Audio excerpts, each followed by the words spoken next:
All right. Welcome, everybody.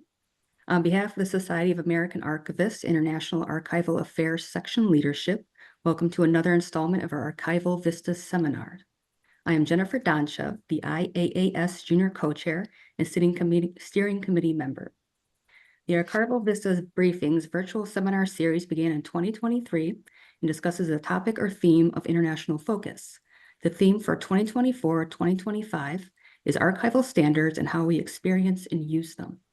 In each seminar, an international guest speaker or speakers introduces the audience to how they have interacted with a particular standard and shares their aspirations, implementation, and development experience with the standard. Our esteemed guest in conversation with me today is Andy Potter, an expert in records management, archives, and information strongly focusing on international standards development. He will be discussing ongoing and emerging ISO standardization efforts in the field of archives and records management in a presentation entitled Navigating the Future, the Horizon of ISO Standardization in Archives and Records Management. Before we begin, a few housekeeping points. Please mute your microphone and close video transmission if possible to free up our bandwidth. Feel free to write any questions in the chat box, and we will address those if possible at the end of today's program. I will pause this conversation when we have 15 minutes remaining, and then we'll segue into the question and answers. For now, let's give a warm welcome to our presenter, Andy Potter. Thank you. It's nice to be here. Again, Andy Potter. I have just a little background on myself. I've just recently concluded a 35-year run with the National Archives. Left the agency at the end of February, so I'm now navigating my post-NARA professional life / retirement. Retirement fits in there somewhere, but it's not quite an operational thing yet. And really my focus has been going forward has been and will be on my ISO standards work, which were essentially duties as assigned through my position at the National Archives as a digital records policy analyst. And that was probably about 7 years ago. I got that portfolio and started. At first, I just felt completely at sea, as sometimes with the ISO world. It's it is the it's international. It's a huge bureaucracy. The International Standards Organization covers a huge variety of areas, sometimes very stovepiped, filled with all sorts of nomenclature, filled with process and procedure, and it basically felt like it took probably a year before I started really feeling like I had my feet under me in terms of the bureaucracy itself. My participant, I guess, why don't we throw up some slides, if you will, Karen? Okay. Hi, everyone. I'm Karen Trivett. I'm senior co-chair of the IAAS. And I was just going to say briefly to my colleague, Jennifer, if I'm sharing my slides, or rather my screen, I'm not going to be able to see to admit people. So if I can continue to carry the torch. Okay, great. So here we go with sharing the screen. Sweet. Thanks. Yeah.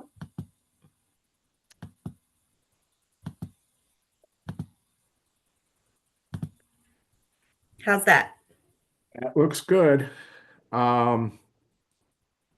So yeah, I mean, basically, I've been primarily involved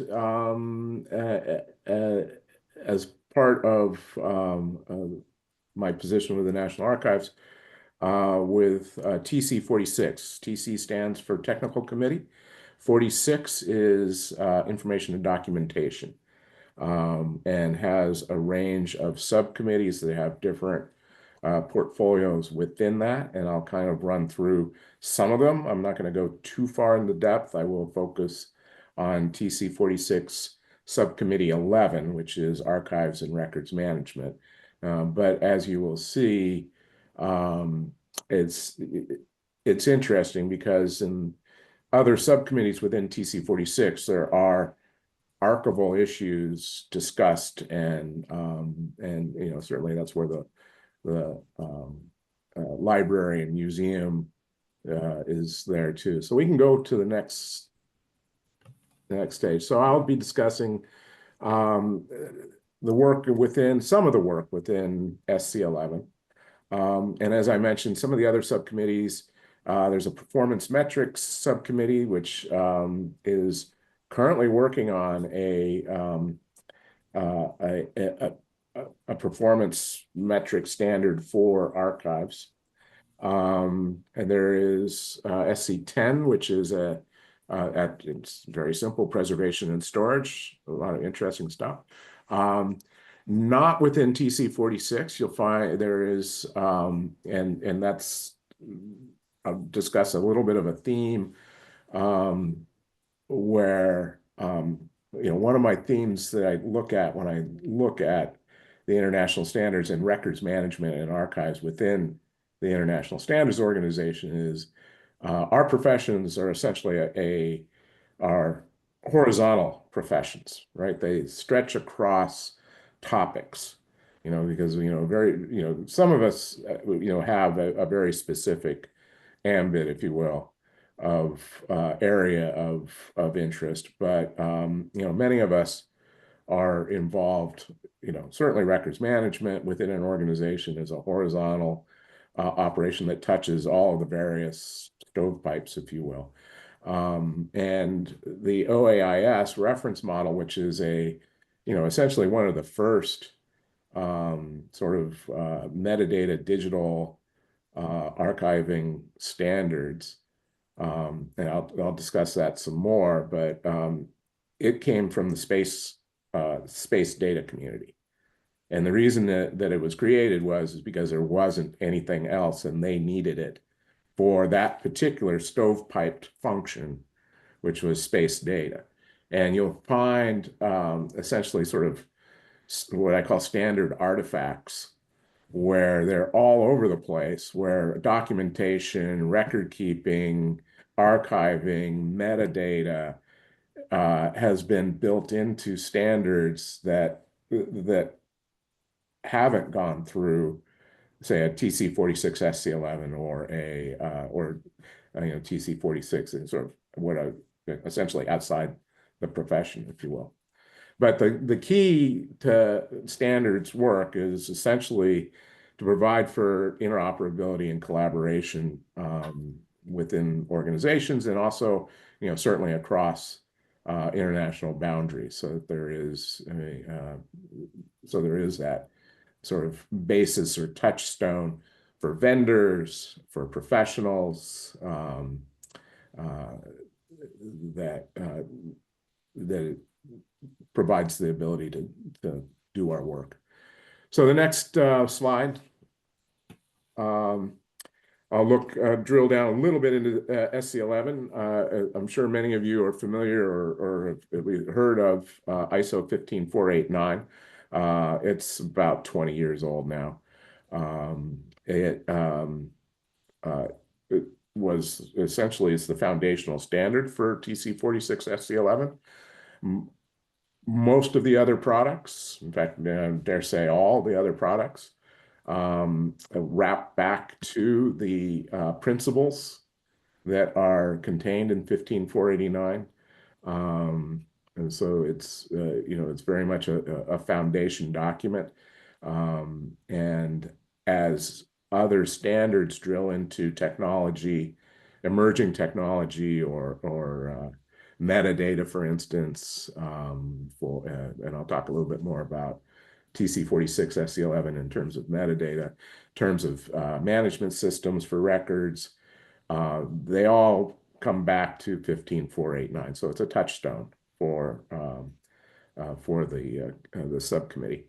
I probably not going to drill into all of the there's a number of work groups under the umbrella of SC11 working on various. One that's recently been published is a technical report on blockchain in relation to records management, archival issues, the immutability.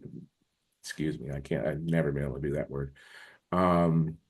But so they spent 4 years working through, and that actually, interestingly enough, the blockchain work was a collaboration between, there is a technical committee, TC, for blockchain and distributed ledger technology.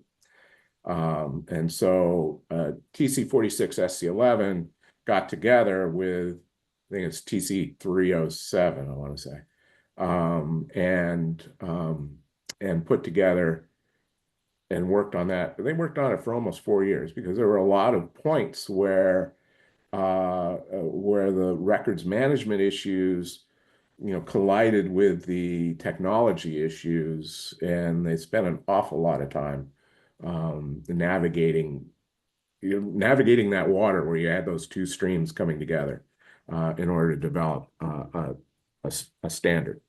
The AI standard is work that's going on currently. The project just kicked off. They did an international webinar to sort of pull together use cases around AI and records management. How is that impacting how various countries, might be dealing with AI within record keeping, in terms of metadata, in terms of access, in terms of categorization. That's a big use case that's being addressed as part of that work. So there's all kinds of issues, and I expect to see something coming from that in the next year or so. And that the same work group that is working the AI issue just recently in the last year published a standard for unstructured data, structured data, and basically data within systems and some of the record keeping issues there. So the goal in terms of SC11 standards, is supporting essentially the key elements of what 15489 talks about: integrity, accessibility, the whole bit, and really the relevance of 15489 has, if anything, risen as we've entered an era of digital record keeping, because it does provide those foundations. And if you look at, and we'll look at some standards that are coming out of other subcommittees, it's a highly referenced standard in other technical committees' standards work. All right, I guess we can move forward. The performance metrics, that's subcommittee 8. Basically what they're looking at, there is some U.S. participation in that work. I believe just a quick how the work is accomplished within ISO. Once there's a project that's identified, then there is a working group, a WG, within either the subcommittee or a technical committee, forms a working group. That working group has a position called a convener. So a national expert with the role of convener convenes the working group and begins the work. Then there's also a project leader. So you have a project leader and a convener to guide that work as it moves forward. And then the way ISO works is it is essentially a network of member bodies. Member bodies, that's the single organization within a country that is, essentially supports the ISO work, nominates experts, might run a technical committee, for instance, and the the the body that runs a technical committee or manages a technical committee within a member body is called the Technical Advisory Group, or a TAG. See, this is what took me a year to get my feet. I mean, I'm like, oh my God. But so for instance, for SC11 for the United States, for TC46, the technical committee for the United States, the technical advisory group is run through the National Information Standards Organization, or NISO, which is based in Baltimore. And then the member body for the United States is the American National Institute of Standards, which is headquartered in New York. So NISO reports, so when there is a standard developed by TC46 and one of the subcommittees, that standard then goes via ISO to the member bodies for comment or review or voting, so each member body that has is basically working within that area. Not all member bodies are part of every technical committee in the standards organization. Of course, naturally, the United States and really the Europeans and the Asian countries are involved, and Australia and New Zealand tend to be involved in most areas of interest within ISO, and that includes records management and archives. But once a standard has reached a point where either it's going to be voted on to actually become a standard, or it's in a developmental phase and they're looking for comments and voting whether it should move to the next developmental phase, that comes to ANSI from ISO, and ISO is based in Geneva, comes to ANSI in New York. ANSI then in turn sends it to the TAG, which is NISO in Baltimore, and then NISO has voting members that are part of the TC46 TAG for the United States. And so, for instance, the National Archives and Records Administration is a voting member of the TC46 TAG. And that was how I used to participate, and my colleagues used to participate, or do participate, I should say. I'm in past tense, they're not. Do participate in moving and formally voting that forward. Now my participation is currently, I've because of my retirement, I was no longer part of a body, an organization that was part of a member of NISO. So the National Information Standards Organization is made up of organizations that essentially pay $1,200 a year or something to essentially associate with NISO. And that's not just standards work. NISO is really focused, has a strong focus, I'll say, in the library area and library standards. So ISBN is an ISO standard. There's DOI, digital object identifier. That is a NISO thing. It does have an international standard, but NISO is very much involved in that, and that's a TC, and that's both of those are all, that's TC46 work. If you look at the NISO membership, they're pretty strong in the library area and the publishing area. They also have EPUB. If you're familiar with the EPUB standard for the publishing community, it's for basically digital publications. If you the EPUB format. So they have organizations like the Chemical Engineering Society, the Chemical Society of America, big publishing operations. People who publish a lot tend to be a member. Now, my new association, once I left the National Archives, we had to look around because as an individual, I couldn't participate. And I still wanted to participate for a number of reasons. One, because I have a bunch of projects going and I don't like to leave projects unfinished. And so we found a fit. I'm in Western Massachusetts. I'm in the Berkshires.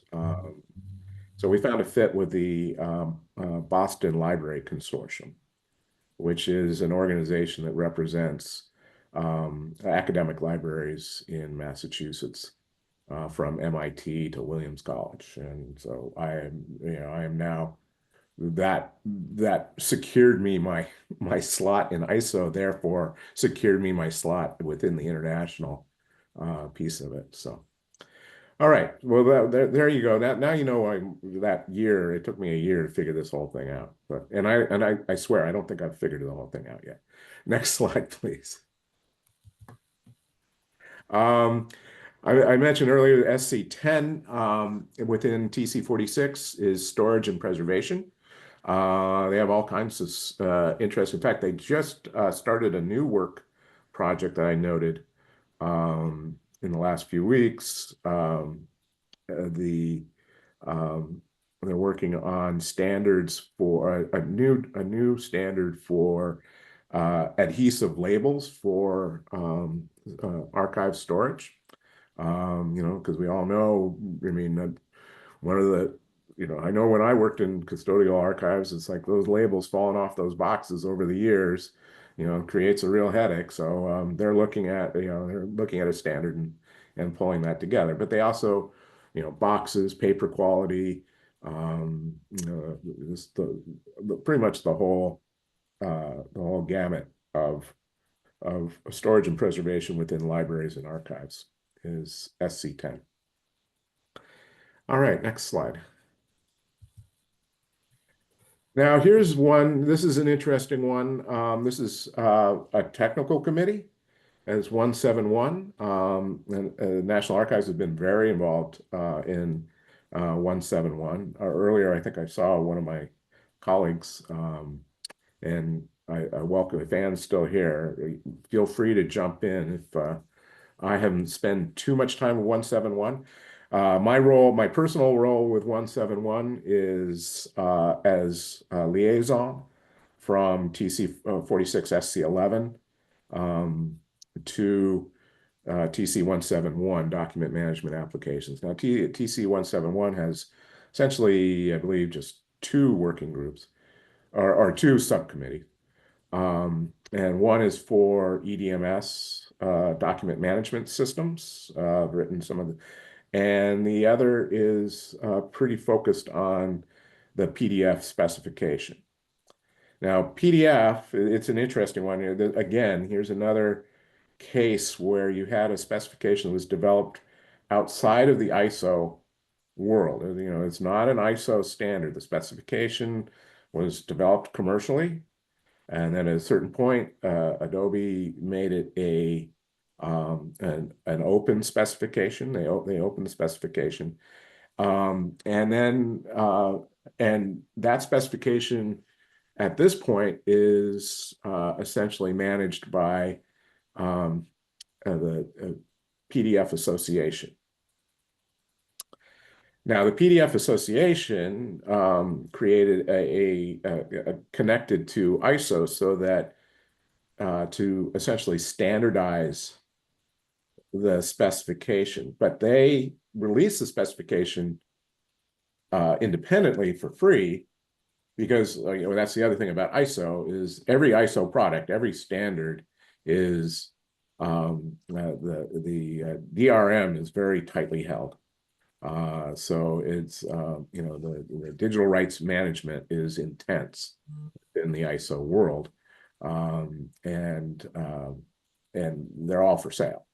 You know, generally, you know, anywhere between 72 euros and, you know, depending on the document. So they're not like open source. Libraries can't check them out.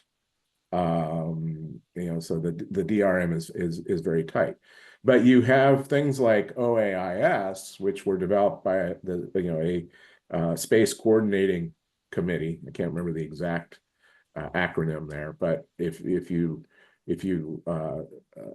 Google OAIS, you can get a free copy of OAIS outside of the ISO world to use, you know, because they develop it on their own.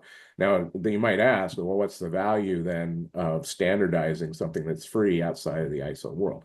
It's because once it becomes part of ISO, then the reach is broader, and in some countries there's a lot of cachet around ISO standards. So adoption of ISO standards is it becomes more of an imperative. You'll find countries where that's true.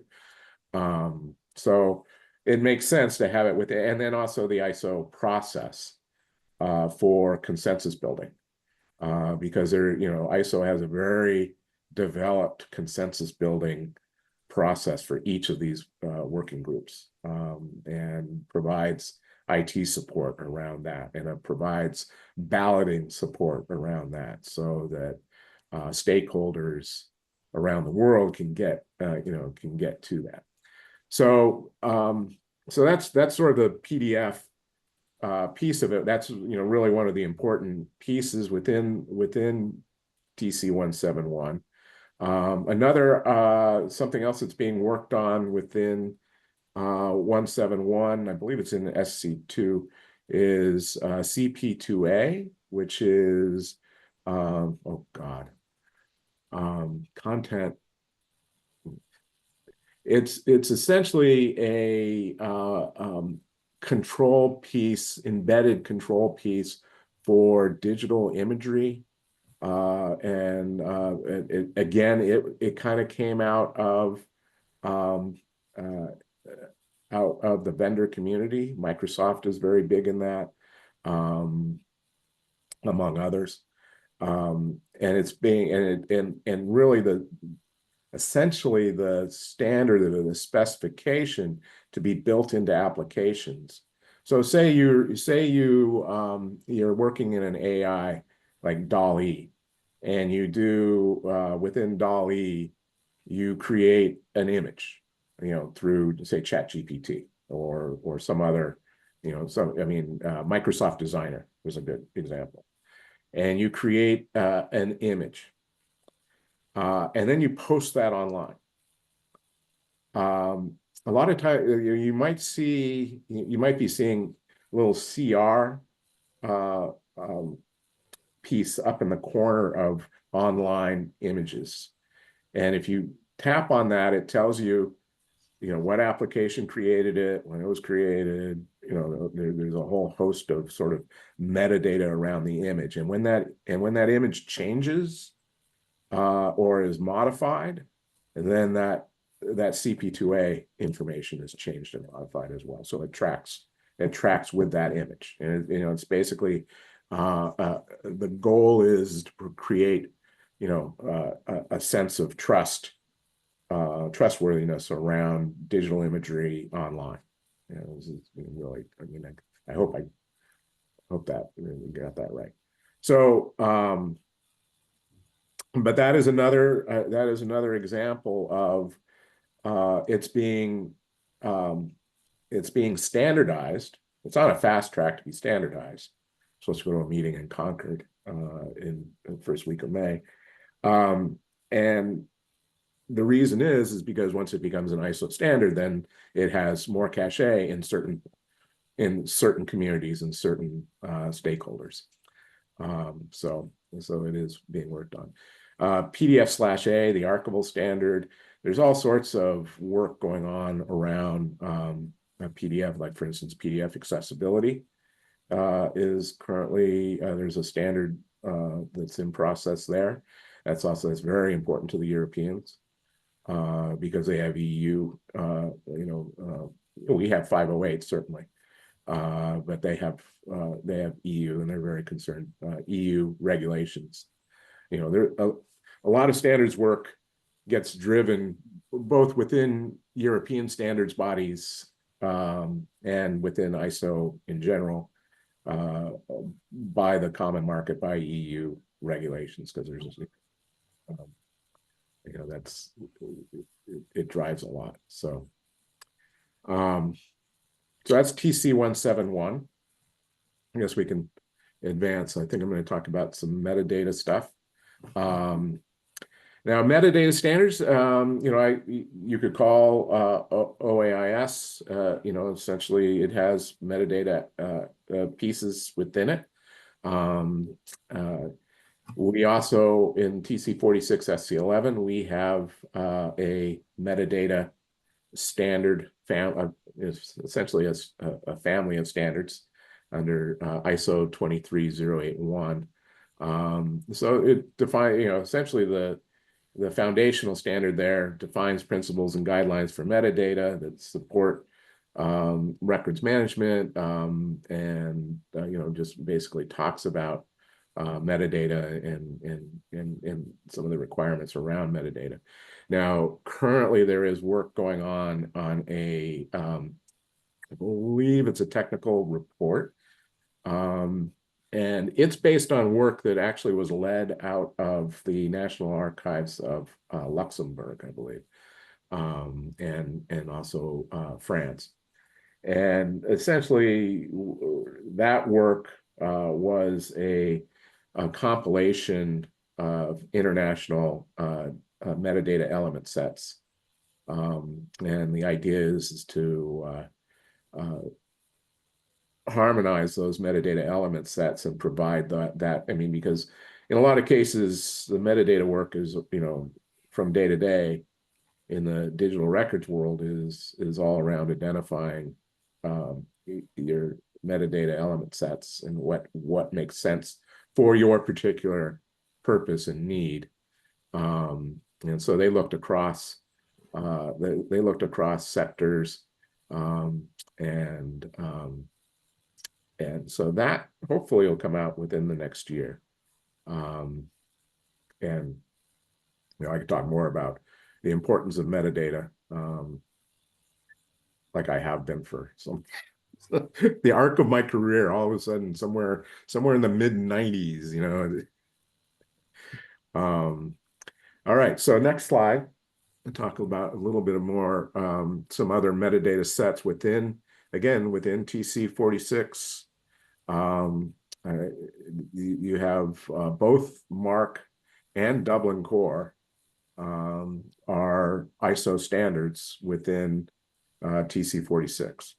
And of course, MARC came out of the library world. I can remember, again, a meeting back in the 90s, the OCLC meeting in Washington, D.C., where we were, MARC was, we were talking about the element sets for MARC back in the day. In fact, that was probably my first exposure to metadata, was within the MARC community. And then Dublin Core, I'm sure a lot of you are familiar. It's a tighter, it's basically a tighter set of metadata. And it's been widely adopted for web archives. So again, these standards, allow for consistent documentation. We would be nowhere if we didn't have good and accurate and useful metadata. All right, next slide. Oh, here is where we talk about OAIS. There's actually a number of standards in this family, including trusted third-party repositories and standards for digital repositories and transfer between those repositories. And again, this is a separate TC from TC 46. It's the Space Data System Practices. they have, I mean, if you look at the space world, they got standards, and necessarily so. They're very controlled. You know, and the risk is high. So if you screw up, it's pretty intense thing. So in terms of the data itself, they have it defines the primary functions of ingest, archival storage, data management, administration, preservation, planning. It tends to talk about long-term records as opposed to permanent records. So some adaptation is probably necessary. But it is essentially a digital preservation, and it was the first because they needed to have, that particular community needed to have some standards and specifications around the whole issue of all this information that they were collecting and had potential long-term use. I will say, as a preservation standard, I think you see digital preservation folks beginning to move more towards premise, which is again outside of ISO being developed. It's I believe coordinated, managed by the Library of Congress, but it's widely adopted within the digital preservation, the DigiPres community. But I think you still have people who see OAIS as being relevant. This is probably one of the first places you see the whole concept of information packets or packages for transfer, which are basically envelopes, wrappers around digital information, digital objects. And that has also been adapted and I should say adopted by the European standard bodies. They've developed recently a family of standards called eArch, and it has information packages as a piece of it. But ultimately, OAIS was meant to be flexible. It doesn't really prescribe a technical implementation, but gives a high-level framework. It gets a little more focused and detailed when you talk about some of the other standards that are a little more implementation oriented, including trusted third-party providers. I will point out that TC46 SC11 also has a trusted third-party provider standard within its family of standards as well. So that's a next slide. Just a real quick, some of the web archiving. This again, I mentioned that that TC46 has a pretty wide portfolio of the title for TC46 is Information and Documentation. WARC sits there, and WARC is a format for web archiving, not web archiving, just web archiving. Maybe I just liked it so much I said it twice. But the WARC format is widely adopted. If you go over to the Internet Archive, you will see they will be providing you, if you download stuff from the Wayback Machine, you're going to be getting WARC. That's bottom line. So if you're looking to develop, there's a lot of vendors that are providing apps and software that implement the WARC format and basically kind of help you through it. I mentioned DOI earlier, digital object identifier. A lot of work within TC46, particularly in SC9, has been around object identification and different types of object identification standards. DOI is widely adopted for journal. I mean, SC9 does a lot of work on academic journal persistence, article persistence, and finding. So there's ensuring long-term access to online. Boy, I got pretty heavy on the double words there. So, some of the challenges that they fight are, link rot, format obsolescence, that type of thing. And again, metadata comes back to it and gets incorporated there. Next slide. Am I doing on time? Oh, I'm doing good. Again, as I mentioned, there's collaboration across across. So, TC46 SC11 has worked with, here's another acronym for you, acronym alert, JTC, Joint Technical Committee. And a joint technical committee is a joint committee between ISO, and IEC, International Electro Engineering Council, something like that. It's the IEC. It is another standards body. It's another international standards body separate from ISO. The two have been working on harmonizing because ISO and IEC often find themselves in the same world. I mean, certainly all the AI work has a component, blockchain has a component, so pretty much anywhere where you start straying into specific technologies, there'll be some contact with a subcommittee that's working within the Joint Technical Committee 1. And then document management, I mentioned SC11, TC46 SC11. It has an interesting, there's some tension between those two bodies. And I speak for that from that perspective as being the liaison. I'm going to their meeting in Concord, and somebody told me I better, wear my wading boots. I was like, oh, I hope it doesn't get to that.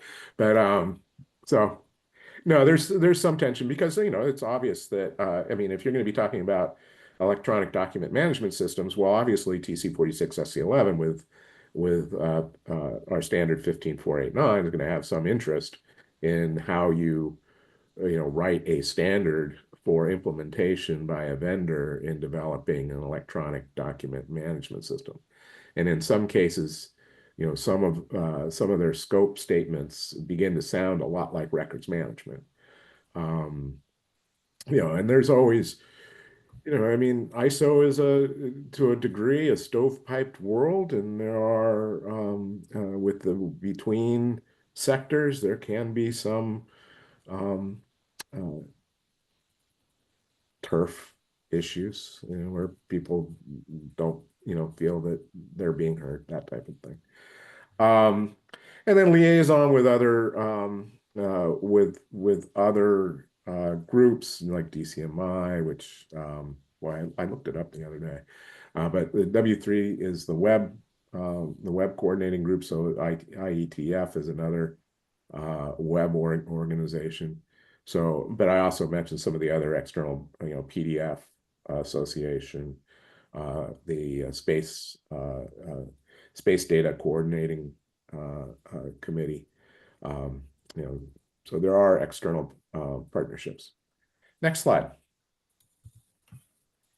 So here's a couple issues. I should have given myself more time for this, but archival standards often and then some of the other standards that I have talked about assume a technical capacity that many institutions may not have, which can create gaps in adoption.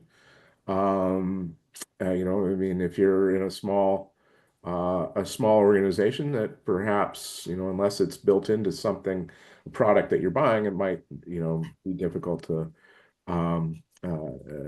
adopt. And then the other that I've noticed is that archivists struggle to participate in global standardization, and that can be limited resources because it does cost some money. I mean, there's certainly since the pandemic and the move towards hybrid and virtual meetings, there's more opportunities to participate. But there are still some face-to-face international interactions that require resources. And then also formal representation. And I bring that up because of my recent experience of leaving an institution that is very involved in ISO. And it was duties as assigned for me. And I was given a lot. I mean, I had a lot of time to give to TC 46 SC 11 and work with that. And then when I left the National Archives, all of a sudden I was faced with having to find another body that, and some of you may work for a research library, academic library, you may work for another organization that has that kind of, and you can go to the NISO webpage and they have a list of, there's a little click of NISO membership, and it will give you a list of all the members, institutional members of NISO. They discourage individual memberships while they offer them. They discourage them because, I mean, I could have bought a membership, but they discourage that. So I went the route I went. I think there's only like a handful, right, at this point of individual members. All right, so let's go forward. So the standards that I've been talking about, they, again, long-term digital preservation, because they provide us with standards that we can all work and have interoperability. The standards do promote an international archival visibility. While we don't have a lot of participation, for instance, from our colleagues, direct participation from our colleagues in Africa and South America, they are certainly represented. If you go, I also run the TC46 SC11 LinkedIn page. And if you look at our group membership, we're at about 7,000 now on that LinkedIn group. And if you look at that, you will see quite a significant amount of, in particular, young archivists and information and records management professionals that are looking for information. I get a lot of outreach to my inbox through my involvement there. In fact, I'm working with a gentleman in Namibia right now on a chapter proposal talking about ephemeral messaging, and he's going to write the piece around the specific context of Namibia and Southern Africa, and then I was going to work with him on, and that's the type of thing standards has, sort of provides that framework to a degree. All right, next slide. So again, participation as an individual is difficult. Institutional representation is not. Now, SIA is not a formal member of NISO. I think it's $1,200 if you want to become an institutional member. But there's also a lot of universities, a lot of library consortium. They're more than just the Boston Library. I mean, there's library consortia all over the country. So if you're in a research library, you might be covered by that. And then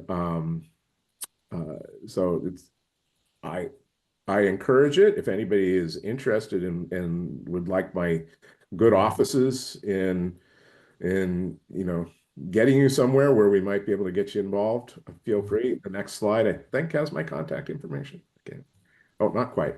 But I don't want to step on Jennifer's time here, so we'll just go quickly to here. Perfect.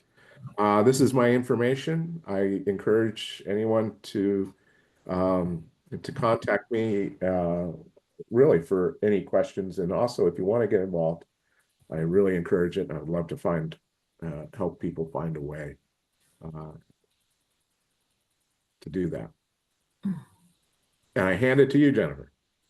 Thank you so much, Andy. Only 5 minutes over. A lot of valuable information, though, especially at the end. We're now going to take questions and answers. So if anybody has a question like to ask Andy, you can put it in the chat, or you can just unmute, raise your hand on the thing, let us know. Feel free to just speak up if you want. I actually have a question. Mhm. It sort of hinges on how to get involved, but what would be one's very first step? Would it be to contact you, Andy, or is there a better, really first point to follow? Well, if you're in an institution that has that connection to NISO, there should be somebody within that institution that is managing that relationship with ISO. And so then that becomes, connecting with NISO. I can certainly give you the names of the folks that are managing the technical advisory group for TC 46 SC11, or Mhm. actually TC, I should say TC 46 at large. Mhm. And Keandra Bailey is, I believe, has taken on that role at NISO. Todd Carpenter is the executive director, and he's the of NISO, and he's the chair of the tag. Mhm. Nice people. We're all meeting in Delft the third week of May. So Oh, wonderful. You mentioned there's a LinkedIn page for. yes, there is a LinkedIn page. I gave my LinkedIn information. Let me here. I'm sure I can get a link to it here very quickly. I'll put it into chat. And folks who are shy can put questions in the chat as well.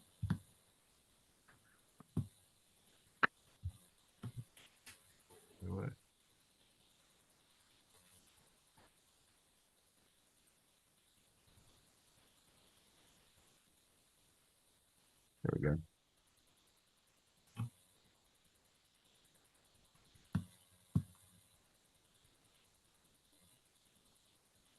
And basically, what I try to do with that, I'm the manager of the group.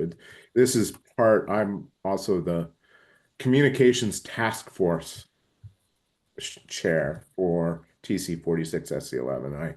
I run their website and I run this LinkedIn group, and we have a YouTube channel. What I try to do is keep this group up to date. I basically monitor every morning. I monitor activity within the ISO, because I have an RSS feed. So anytime something's published within TC 46 or within 171, I there it is, and I do a post and just let people know that. And that couldn't be a project has been created, it's advanced to the next stage, it's been finalized and published, any of that. And then also any other sort of general standards, internationally standards work, like what the Europeans are doing, or something's been adopted in Japan, or wherever. And sometimes, publishing stuff about China now. China, interestingly enough, doesn't allow LinkedIn, so they don't get when I post something about my colleagues in China, they typically don't see it. You're very much welcome, Rebecca. I had a question. I know you're particularly involved, Andy, but for like an average person who wants to kind of get involved with this, how much of a time commitment do you think would be? It is as much as, you know, as you have the bandwidth for, frankly. I mean, we have observers. I mean, we have people who literally are just, coming to meetings to observe and don't necessarily contribute to the work product. They just want to know how things are going. I mean, we have uh, you know, we have colleagues from some countries that's what they do. That's what they see their role as, and that I mean that's fine. I mean, it's nice when they do contribute. It's always nice to get work. I mean, one of the things that has been a concern of mine. And not just me. I mean, Michelle Tolliday, who's uh, our subcommittee chair, the chair of SC11. She works at the Victoria State Archives in Australia. Our that's another piece I didn't say. Our committee is run by you know our by Standards Australia. So so our leadership is our leadership, our ISO connections all run through Sydney. And which creates some time issues sometimes. I've learned that I send them email in the before I go down to fix dinner. And that's 'cause they're just getting to the office, right? They're just getting to the office tomorrow. And that's the other thing about international work that's fun is that you're coordinating time zones. You're just like Europeans love to run their meetings at 12 or 1 o'clock their local time, which means that I'm up at 6 or 7 quite often. And I won't tell you what the Australians think of that, because that puts them in the chair at around 11 midnight. I mean, I've had a few where I've had to get up at 2, and that's generally the East Asians will schedule stuff that puts me in the chair at 2. I tend to be quiet in those meetings. And then I have a colleague who anything, if it's 5 or 6, and she shows up with a cocktail on screen, it's like, because it's 5 o'clock, No judgment. Yeah. Oh, she's sweet. Oh. And that's the other thing about the standards work is that I have, one of the big values to me is connecting with colleagues internationally, like-minded colleagues, and we've all been working the same problems, in many cases, most of our careers, and then we have a social. I've had an opportunity. Nara sent me to Paris and Berlin for annual meetings, and I'm going to Delft. My wife and I decided to take a vacation to Europe, and we're just throwing in a week in Delft so I can go to these meetings, which I will write off on my taxes. Um, but that's really valuable. Now, the concern that I was alluding to is we're aging out. Our committee is frankly aging out. And it would be great to start trying to get. I have actually 2 kind of goals. One is to move the committee younger, and 2, to get more of the Southern Hemisphere involved, aside from Australia. But certainly, because I just I see all sorts of having my LinkedIn connections have grown quite a bit in the last few years towards Africa. I see posts all the time about archives and records management conferences and forums, and all the activity. There's all that activity, and it says I would love to see it pulled into the international community more, so it becomes more visible. And if our subcommittee is a way to do that, that's great. We have at our annual meeting, we typically get 2 or 3 representatives from sub-Saharan Africa. We don't get a lot from South America. Interesting. Well, thank you so much. It's noon already. I know some of you have to leave. We'll do the final announcements before we head out, since there's no other questions right now. I just want to say that this installment is recorded And it and past seminars will be available on our SAA YouTube channel. For a playlist, this one will probably about a couple weeks from now, and I will put in the chat here the link for your reference. We also have another program in IAAS, it's Archival Landscapes, which Karen Trevette, our senior co-chair, handles. And if you want to discuss the next one coming up before we leave. I do. Mark your calendars for May 19th, which is a Monday, a little unusual for us, but still. And tentatively, that would be 10 a.m. Eastern Daylight Time. And we are thrilled to welcome the University of Hong Kong archivist, Garfield Lam. And tentatively, he will be talking about differences regarding general education and legislation and using archives in Hong Kong, and difficulties that he has encountered there as an archivist.